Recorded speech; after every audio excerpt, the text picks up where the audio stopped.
All right. Hello, everyone. Welcome to the American Family Insurance. My name is Eric Lopez. Here at DreamBank, we believe that in the transformative power of dreams and are committed to helping you pursue yours. Today, I'd like to introduce you to Dr. Kelly Mueller. She is a physical therapist and owner of Key to Change Wellness in Chattanooga, Tennessee. She is a Wisconsin native, receiving her doctorate of physical therapy at UW-Madison.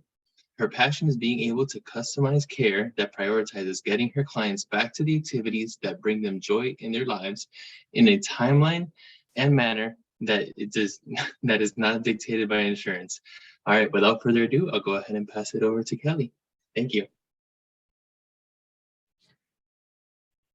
Yeah, thank you, Eric, for the introduction. I kind of put him on the spot with how lengthy that was, and a huge thank you to DreamBank for having me. I'm super excited to be here. So like he said, I'm a Wisconsin native. I actually grew up in the small town of Barneveld, Wisconsin, so not too far from Madison. And then after that, I went to University of Wisconsin-La Crosse and got my bachelor's in community health education. So that has kind of fueled my injury prevention, wellness, looking kind of at that other side of how do we prevent injuries and how do we get people to be proactive with their care. And then from that, I went to UW-Madison for my physical therapy degree. So it's interesting having that prevention background and then going into a treatment-based profession and kind of finding a way to merge the two. After that, I went to an orthopedic residency. So with PT, it's a little bit different than other medical professions because we're not quite as specialized. We graduate as generalists. We can kind of go into different fields based off our clinical experience. But I wanted a little bit more of a specialized field. So I went into an orthopedic residency and then got my orthopedic clinical specialist. So from there, I've worked at a couple of different small private practices, started off in Madison, and I worked at somewhere that took insurance, but also had some cash-based options that they were pretty open about. And so I started to see how that compared and being able to kind of guide clients on, if you want to pay cash, like here's what your cost will be. If you want to use insurance, we might not know exactly how much that appointment's going to be. So I started to see that difference early on in my career. And then COVID happened, of course, which I think changed a lot of people's trajectories with their life, their career. And that was definitely the case for me. So I went from working full-time, studying for my board exam for that OCS that I mentioned, and was just crazy busy. My mom was getting remarried. We had a Mexico trip planned, and then we got back from Mexico and the world shut down. And so I was off work for 10 weeks, and my personality is just that I'm not very good at sitting still, and especially going from that busy of a lifestyle to nothing, I started being like, should I try somewhere different? Should I look for a different, city? Should I in Madison area? Should I, venture out? And so I ended up in Chattanooga, Tennessee, out of all places. So I just had always loved Tennessee, had never been to Chattanooga before, drove down by myself during COVID and did my interview. And I took a clinic manager job in Chattanooga. So I've been down there for like 2.5 years. And I worked in a similar private practice setting in Chattanooga at 2 different places as a clinic manager. And I started to see this consistent back and forth interaction about cash-based options. And like I said, when I worked in Wisconsin, we were pretty open about our cash rates for physical therapy services and being able to kind of guide clients if that was a better option for them. But I got in trouble 4 or 5 times for mentioning the cash options, because I'd say, you have this $100 copay. So, every time you come in, your appointment's going to be $100, and then you still have this co-insurance. And so you're going to have this percent that you owe that we can't quote you because we can never get a direct answer from your insurance company. So you're going to owe $100 plus a question mark bill. And you can imagine that doesn't always sit well with clients. And so I'd say, but our cash rate's $100. So you could just pay cash and exactly what it's going to cost. It's going to be cheaper. And I'd consistently get told, you're not supposed to offer these cash options. Like, they're just for people that don't have insurance, which is rare to not have any type of insurance. And so that really started to open my eyes to the lack of transparency, even for me as the provider, not really knowing how to quote what the bills were going to look like.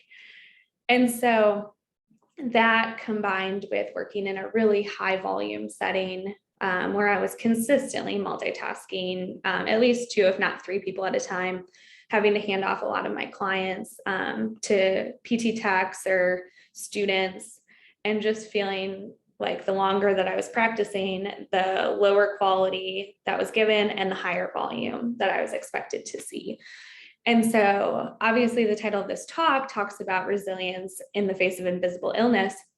And those clients, so if you're not familiar with what invisible illness means, it is what it sounds like, where we can't really see the ailments that people might be experiencing on the inside. And so you can probably think of a few things that come to mind with that.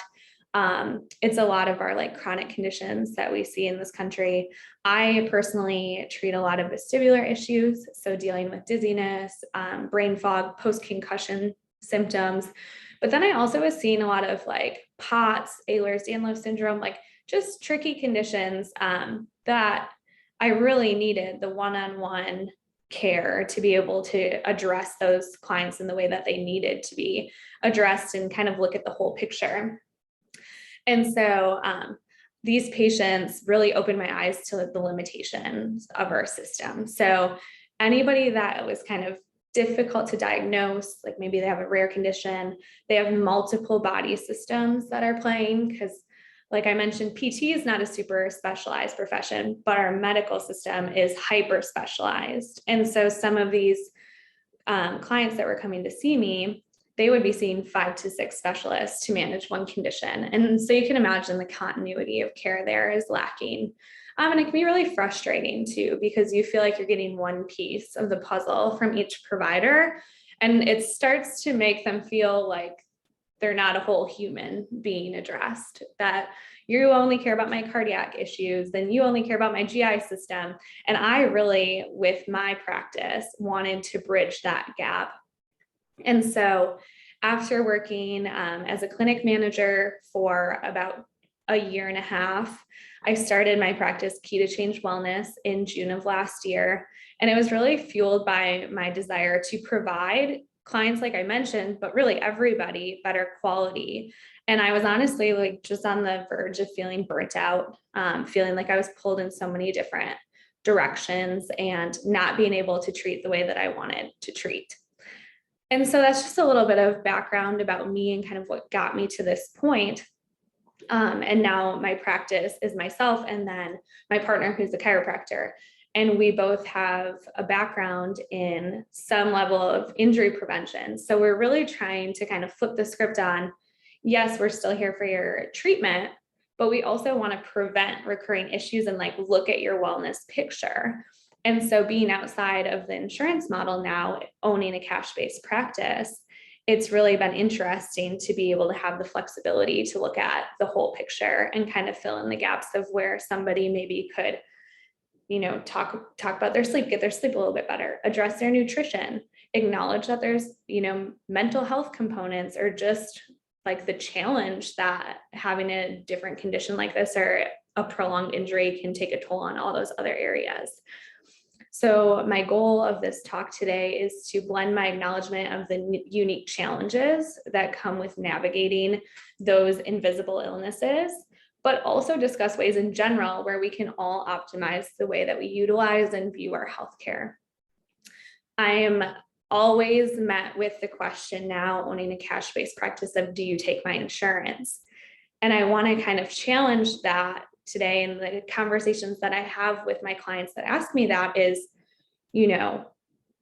I went into starting my own practice because of the limitations that I saw when my clients would use their insurance.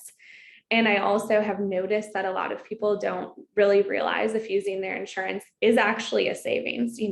I'll talk a little bit about high deductible health plans.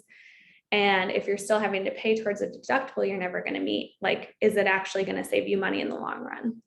And so as our healthcare system continues to grow with high deductible plans, there's becoming a lot more options out there. So a lot of places are going to either a hybrid model where they have options for self-pay that will probably be at a discounted rate because you don't have to deal with inflated prices of insurance. And it really gives you the option to find a provider that you like, which is, they've done research on what is the biggest factor for somebody getting better in PT, and it was if they like their therapist. So finding somebody that you like and you feel like listens and resonates with you and it's just a good fit is really important to our outcomes. But then somebody that also fits your specific goals. So finding somebody that you feel like understands and has the experience in what your desired destination is going to be. And then, of course, are transparent with their costs.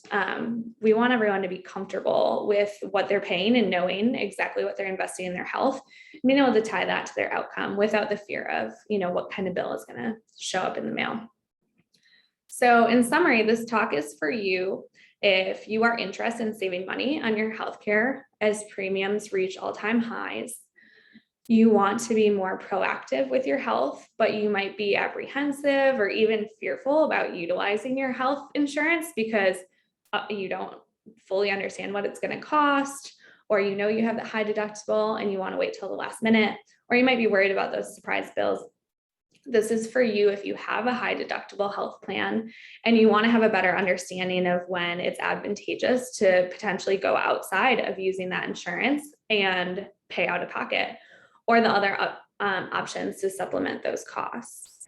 And this is for you if you have an HSA, an FSA, an HRA, maybe you feel unclear about what in the world the difference is between all of those acronyms, or you want to just know how to utilize those a little bit better to your advantage. And this is for you if you honestly just feel confused, maybe irritated, exhausted by the hoops involved with trying to read and understand your EOB, navigating the medical system in general, or just finding and utilizing the care that you need and desire.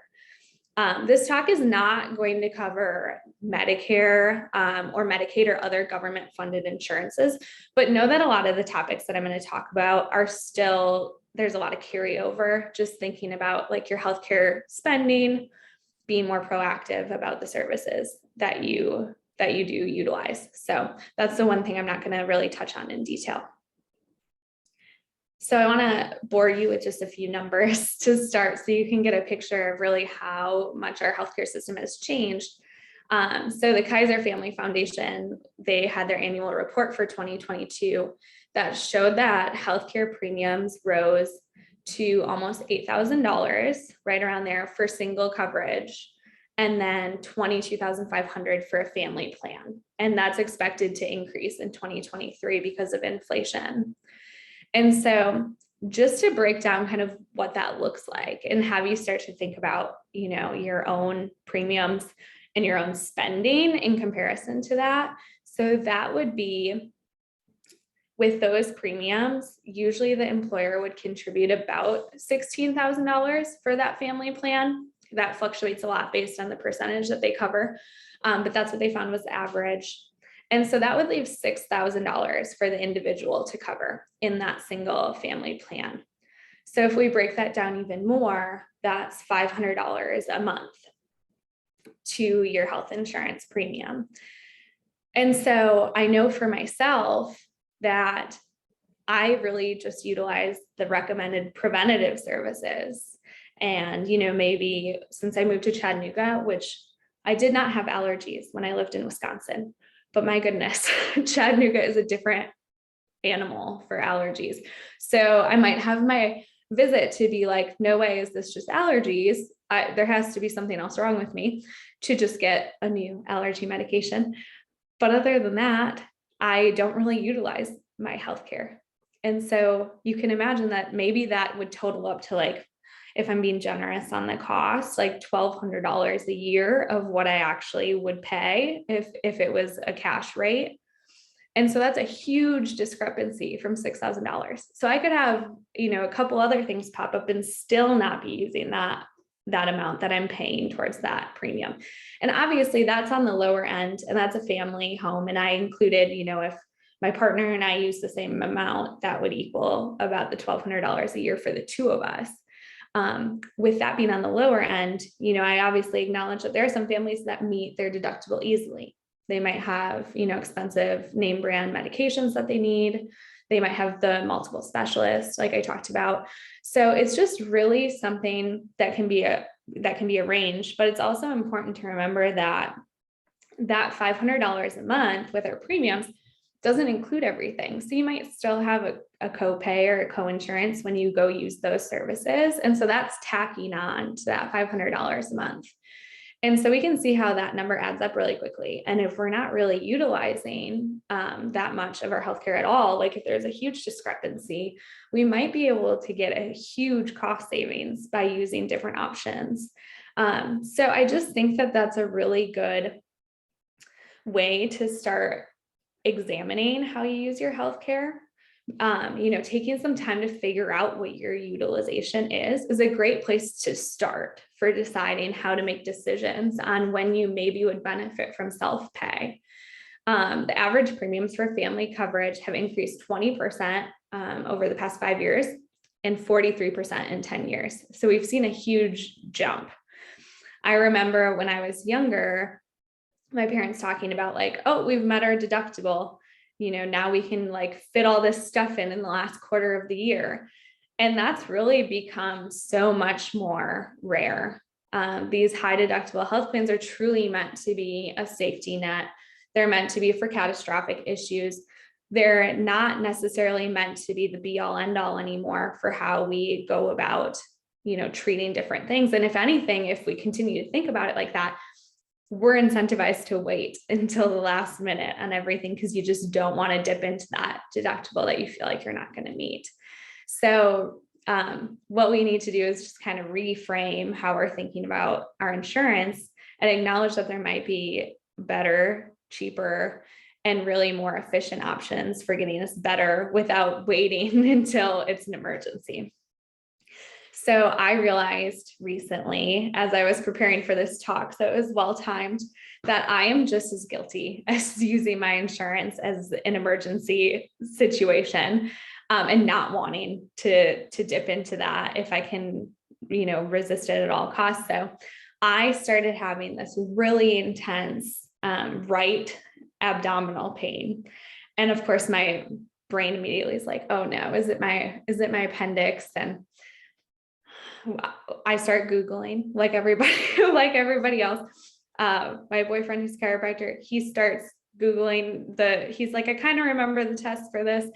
And so we're doing all these tests. And in my head, I was like, of course it's Friday night. It's not a time where you can just pick up the phone and call your primary care provider and be like, this is what's going on. Can I get some guidance? So I was fully ready to wait until it got bad enough before I would go in somewhere. Cause I'm like, oh my goodness, if I have to go to the ER, that's going to be crazy expensive. I don't want to deal with that. I don't want to have to take off work if something is wrong. And so we were laughing because it got better pretty quickly. And I said, my goodness, I'm no better than everyone else that wants to just wait until the last minute because I'm so afraid of what it's going to cost and all the hassle that goes with that. And so that obviously worked out fine, but it really made me think about like, we are definitely incentivized to wait until the last minute. And we're afraid to use the healthcare that we need because we want to wait and not have that bill. We don't want to have to take time off work. We're not really sure, is this an urgent care issue? Is this an ER issue? And so one thing that has helped me with at least starting to add in some other complementary services that are more of wellness services is having a health savings account. And so I want to talk a little bit just about the difference between the health savings account and then the flexible spending account, because I think there's a lot of confusion around those things. And sometimes we're so confused that we don't use them even when we could. So a health savings account is something that your employer offers to complement your high deductible health plan. And it's optional, but usually there will be some type of a match where you can contribute a certain amount limited by the IRS and your employer might meet you to a certain degree. And then that plan belongs to you. So if you leave that employer, you take that plan with you. It can actually double as a retirement plan that when you're 65, you can then dip into it for expenses that are not healthcare related. But leading up to that point in time, they have to be approved healthcare related expenses. So at my cash-based practice, I take HSA dollars. A lot of chiropractors take it. Sometimes you can get different like massages, acupuncture. It just depends on the place. So that can be a really nice option. Now that's different than a flexible spending account, which typically does not carry over from year to year. And so it's like if you don't use it, you lose it. So I have my client LV who called me in November of this year, and she's like, I have all this money on my FSA. I need to see you as many times as possible to use that. So sometimes we still wait till the last minute, not wanting to dip into that, but that money typically does not carry over. And then to complicate things even more with another acronym, there's also HRAs. Now, these are a little bit different. Typically, they'll be offered as an alternative by the employer instead of doing a group health plan. And so HRAs are health reimbursement arrangements. So it's basically a big pot of money that the employer sticks. They stick a certain designated amount of money per month into this account. And then if you have a health related expense, they'll reimburse you for that. And so a lot of times when you have an HRA, it's actually really advantageous for you to go pay cash somewhere, get the discounted cash rate, and then you can get reimbursed by your employer for several different things throughout the year. And it's kind of a roll of the dice for the employer, because if they're paying, like I mentioned before, the $16,000 towards that single family plan for 50 employees, maybe if they put in half of that amount, and even if somebody uses more than their 16,000, they're not going to have all their employees dipping into that quite as much. So it can be a huge savings for the employer, but it also can give a lot more flexibility for the employee to be able to pick what services they use and where they go.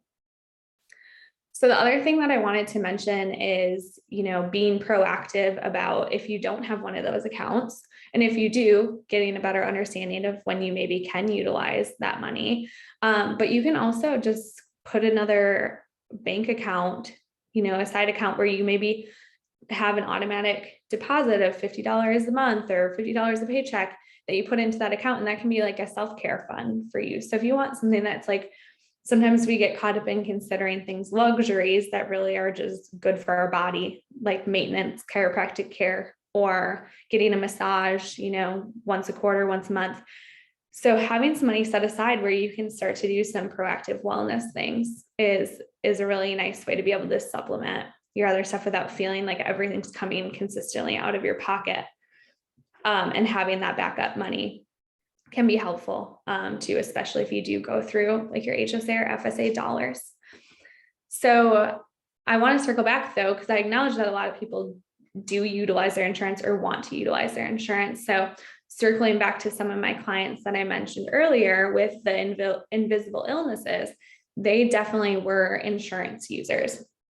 So either when I saw them in my insurance-based clinics, or now when they've come to me after they've used their insurance with their other providers, maybe they've had bad experiences, maybe they're just looking for a different opinion or a different approach. But what I have really seen is one common theme that really has determined the trajectory of how smooth their treatment went and if they got the right care. And that was how they entered the medical system. So I want to tell you about two client examples. So my client Laura, so she was probably in her upper 40s when I saw her, maybe 50, and she dropped her daughter off at college, and she was driving in the mountains, and she woke up in the hotel the next day and she just had terrible dizziness, like holding onto the wall, could barely like walk around, dizziness. And she's like, well, this is new. I've never experienced anything like this before. And she had a history of anxiety, and she felt a little stressed about her daughter going to college, but she even acknowledged, she said, I felt like I was doing pretty well with the transition. And she had another younger daughter at home. So she was like, well, it must be some fluke symptoms. I'll see if it goes away. Well, about a month later, it was not going away. The dizziness was staying pretty intense. She was having trouble really going out and about, like especially a grocery store was really bothering her. She was nervous to drive. And so she went to her primary care provider, and they were good intention. They wanted to refer her to ENT, to ears, nose, and throat. And so she goes and sees the ENT, and they're like, well, we don't see anything. Let's send you to neurology. So she goes to neurology. She gets an MRI of her brain. That comes back negative. So she goes back to her PCP, and they say, maybe I know you have this history of anxiety. You seem really stressed about this, which anybody with dizziness is pretty stressed. And if they didn't have anxiety, they're anxious about their symptoms. And they're like, maybe we should send you to see a psychologist. And during this time, she's already thinking like, my goodness, is this in my head? Like nothing really happened. All this testing is negative. And so she's starting to get concerned that maybe there is something to that. So she goes and she sees a psychologist, and she's like, I would literally walk out of that appointment and I would clutch the walls on my way out, knowing it was not in my head. Like I was so dizzy still. And so she ended up going back to her primary care provider again, and they recommended physical therapy. And so about 6 months into the process, she ended up in my office. And she said she cried for 20 minutes when she got to her car, because we were the first ones that said, oh yeah, we can help you. It's definitely not in your head. And we were able to get her on a good vestibular program. But, I can't help but wonder, like, if we would have seen her sooner in that, like how much stress it would have saved her, how much faster we could have gotten her back to her life. One of my other clients that I just spoke to recently, Jasmine. So she came to me, she's in her low 30s. And she says, I've had this back pain since I was a teenager. She had a couple of minor car accidents, no big like mechanism of injury, but she had this really bad back pain that came after one of the accidents. And so she ended up going to see her doctor, and they were like, well, we'll send you for an MRI, and we'll send you to see a spine surgeon to get that imaging reviewed. And she was told by those providers that she saw, based off her imaging, that she had the back of a 60-year-old, and they couldn't believe that she had walked in there, which for a 20-something-year-old woman, that was very difficult to hear. And like any of us, it made her very hopeless. This led to her having spinal surgery. And now 10 years later, I'm on the call with her, and she's in tears because she's had no relief with her symptoms. And then she just has felt so hopeless, because she's like, if my spine looks that bad, like what is anybody going to be able to do to help me?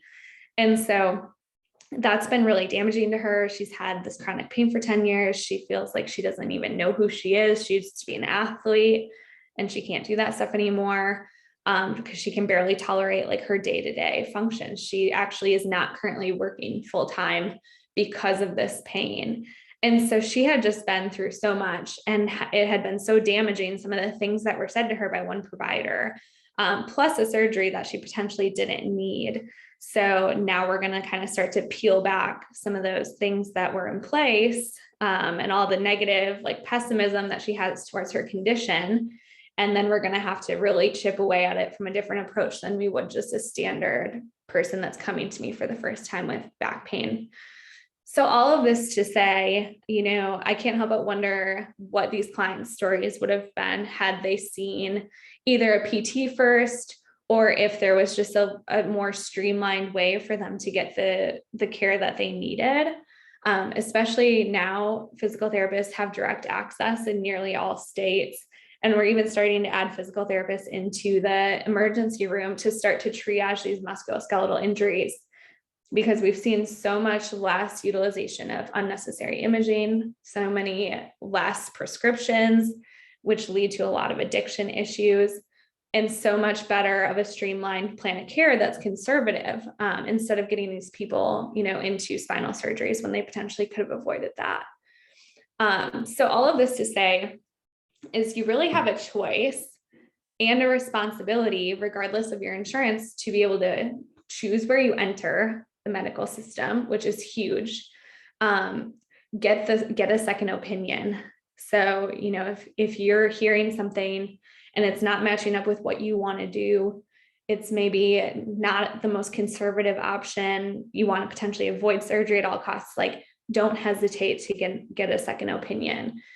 And 3, lead with more conservative options first. And that might be that you try a few different things. Maybe you go see a physical therapist, maybe you go see a chiropractor, maybe you go see a massage therapist when things start to bother you. So then you don't have to get wrapped up into that circle of the medical system based off of just whatever the next referral is. So, doing some things on the front end that can maybe get you in there in the right place, knowing that all of those providers are trained to recognize if you're not progressing, and then they can escalate you to that next level if it's necessary. So, only speaking for my own practice, I feel like my clients have a better experience coming to see me as a cash-based option for 3 big reasons. I always see my clients one-on-one. So I don't have any more tripling, which is so nice. And I don't have to hand them off to PT techs that I have only met a couple of times and don't know how I want my clients treated.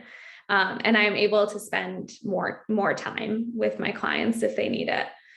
And then the flexibility and continuity that they can get with a hybrid model and my ability to quarterback their care. So what I mean by that is I have a client, Chuck, who he came to me for dizziness. He had kind of been through a similar path to my client, Laura, that I mentioned, where he had seen multiple providers, had some imaging done. And I saw him for a couple of visits and he was just not getting better. And so I was able to facilitate that referral to him to ENT because he had not seen an ENT yet in his treatment path. And I was able to call her, talk to her about his specific situation. I was able to kind of collect the imaging because I have the luxury of time that providers don't always have in that traditional setting. So I was able to kind of make sure that everybody in his healthcare team is on the same page. And that's really nice for these invisible illnesses or multi-system illnesses where you can have somebody that's looking at, okay, here's the advice we're getting from your cardiologist. Here's what we have from your GI. Now, how do we put all those pieces together and treat you like the full human you are that has, a life and family and roles that you, and how do we kind of put all those pieces together and better address you as the individual? And then the mutual investment in goals. So this has been huge. I'm sure you've heard that a monetary investment makes you more likely to achieve your goals. And I know that this is true because I just did a free coaching program and I only went to 1 out of the 6 sessions for free, but my paid investment coaching program, I go to everyone and I'm well prepared and I do all of the follow-up steps. And so I think there's some truth to that for your care as well. If you were the one to choose it, if you're more invested in it, it's just a way different experience than my clients that used to come and say, well, I'm not sure why I'm here. My doctor referred me, but I'm not really sure like what we're supposed to do here. Maybe I've seen PT before and it didn't help me. So I'm sure this won't help, but my doctor said I have to do it for 6 weeks. So you can imagine the outcomes for that are night and day. So in conclusion, I really challenge you to take a good look at how you approach your health. So is your health something that you're investing in and being proactive about? Or is it a reaction of, waiting until something is getting, like I mentioned with that abdominal pain, waiting until that's so severe that you are forced to do something with it? Are you treating your insurance as a safety net or more as the be all end all for using your care? And so I really liked this quote that I saw and resonated with from Jonathan Goodman. He's a Canadian fitness trainer. He said that the best investment that you could ever make is into your own body. Pinch pennies elsewhere, spend lavishly on your own health and fitness. And so really, we only have one body. So to leave it up to the care, leave your care in the hands of insurance companies is kind of a risky game to play, especially, if they don't have always our best interest in mind. And so I just wanted to encourage you to look at how you use your healthcare. Look at some of the things that maybe you could add that are more wellness-based, proactive, that fill your cup. And then kind of start to examine, are there times where maybe I would be better served to look elsewhere, get that second opinion, or find a different provider that I resonate with? So I wanted to open it up to questions, but I wanted to reiterate that I'm so appreciative to DreamBank for having me. If anybody wants to connect with me or learn more about my practice, feel free to check out my website at keytochange.wellness.com.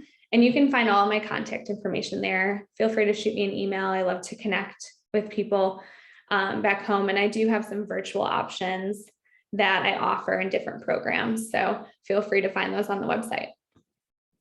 And Eric, if you want to read me some of the questions.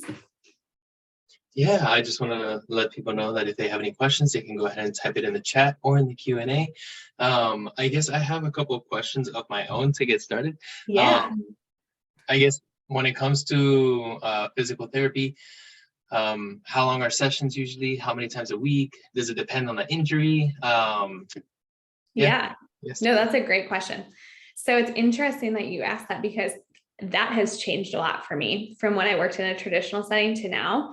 So I used to see people, and a lot of times when I would get a script from a physician, it would say 2 to 3 times a week for 4 to 6 weeks. And so that was kind of our cookie cutter treatment plan. So now I really typically don't see somebody more than 1 time a week.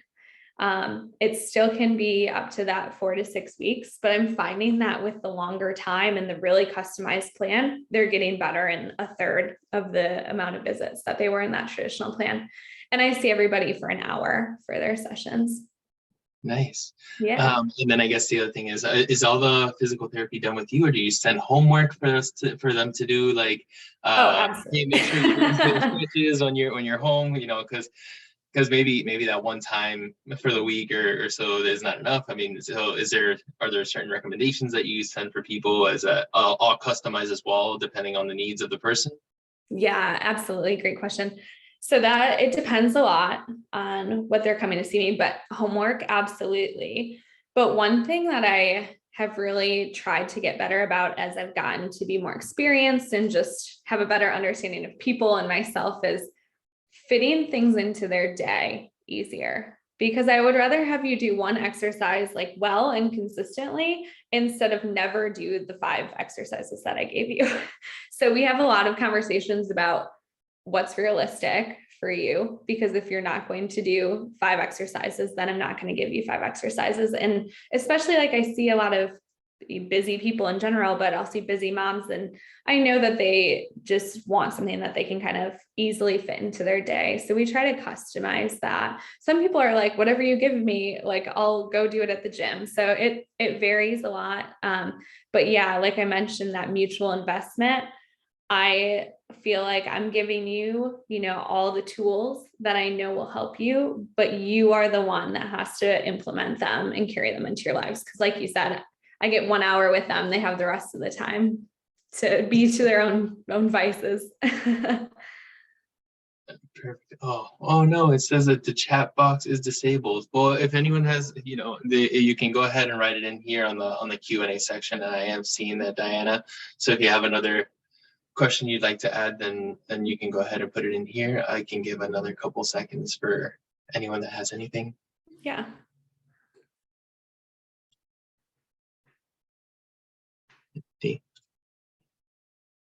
And so actually here at DreamBank, we always like to ask our speakers as well, what is one tip, suggestion, recommendation that you would give someone that is like pursuing their own dreams?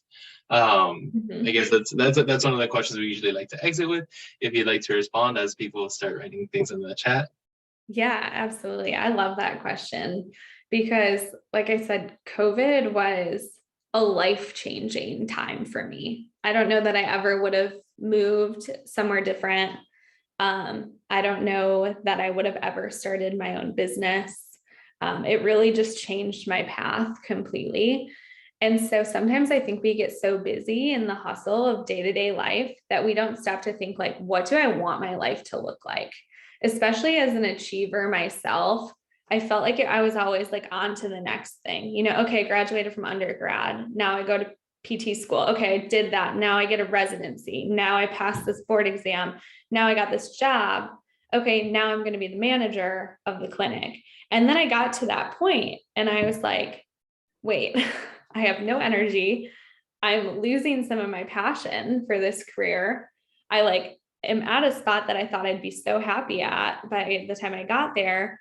And I didn't really stop to think of but what does my whole picture of my life look like? And so I encourage people to really look at, what is the lifestyle you want, and then base your decisions around that. Because I knew that, when I have kids someday and just being able to spend time with my family and friends, that treating 20 people in a day and being completely drained physically and mentally was not something that was going to be sustainable for me, even though it looked like success for my career path. And so really trying to put the lifestyle and your personal goals and how you want to feel at the forefront of the dreams that you create for yourself. Perfect. All right. Thank you so much. Oh, we do have someone that says, what are your thoughts about dry needling and cupping and Gasha or Graston? Mhm. How often are they needed? Do you see results? And what is your opinion? Also, if you Okay. can add your contact info before we end in the chat as well. Yeah, absolutely. I love all of those things. So I have been dry needling since I was a student physical therapist. My clinical instructor was actually a dry needling instructor. So I do a ton of dry needling. For those that don't know what dry needling is, I'll give you the short and sweet version. So I always get asked if it's acupuncture. It's acupuncture style needles, but it's more of a Western medicine take. So we go local to the area that's bothering the person, or maybe the muscles that we feel like are contributing, and we put the needles there. So I always give the example, I'm sure you've had a knot in your shoulder where it kind of feels ropey or like a ball in there. We go into those trigger points with the needle and it gets the muscle to kind of contract around there. It's like a really direct massage is kind of the results that we get. So with that being said, I like to use dry needling not only as a treatment, but then as a form of muscle recovery, like you would use a massage. So depending on somebody's activity level, like for example, I have a client that I dry needled for plantar fasciitis, and she is a runner. She runs 8 to 10 miles, 5 days a week. And so for her maintenance program looks like one time a week because she has that high volume. So we got her to a good point with her pain, but now we've kept it consistent. And with that, I usually will wean off and go down to, one time a month or start to do as needed. But it just depends on, how much activity you're doing if you need it for recovery. Sometimes with a typical treatment plan with dry needling, if it's truly just to get somebody past the pain point, I'll do 4 to 6 sessions of it, and then we might not come back to it. Cupping, I use in a similar fashion, tends to be less effective for deep muscular issues, obviously, because it's superficial. But I like to do a combination sometimes to get a lot of blood flow and get some toxins out of those muscles. So it's a tool in my toolbox. I don't do either treatment with everybody. And then I do like them for a muscle recovery standpoint too. Same with the instrument assisted soft tissue work that they were mentioning. Gotcha. Nice. Yeah. Cool. Yeah, I had never heard of the dry needling. I have seen the cupping thing. I feel like that kind of took off pretty recently and has become very popular. I always attribute the cupping taking off because of Michael Phelps in the Olympics, 2 Olympics ago, had the bruises, and everyone's like, what's that? Now, yeah, my teen athletes love the cupping. They're disappointed if they don't have the big bruises from it. So sometimes I think it's more of a cosmetic and placebo effect with the cupping, but no, it's still really helpful for getting the mobility better. Nice. And then, so another question we have is, do you have experience treating with people diagnosed with PPPD? Yes. Yeah. So that falls into the category of like vestibular issues. And so I have experience with it. A lot of times my clients with like dizziness and other vestibular issues don't have a clear diagnosis. So I've suspected the PPD diagnosis with certain people, but it's not always clear. One thing that I say about my vestibular work that I do in general is that a lot of people come to me, like I mentioned with Laura and Chuck, they come to me and they have been bounced around a lot and they don't have answers and they don't have a black and white diagnosis. And that can be really frustrating, but it typically doesn't change my treatment. So I can a lot of times treat and work on symptoms and work on the things that get you back to your life without being like, it's 100% this diagnosis. So long answer, but yes, I've seen it falls into the vestibular programming that I do. And I've had some good luck with getting the symptoms calmed down for that, but it can be a little bit of a long road, which I'm sure if you're experiencing that, you might already know. Perfect. Thank you for that. Thank you for taking the time to answer these questions.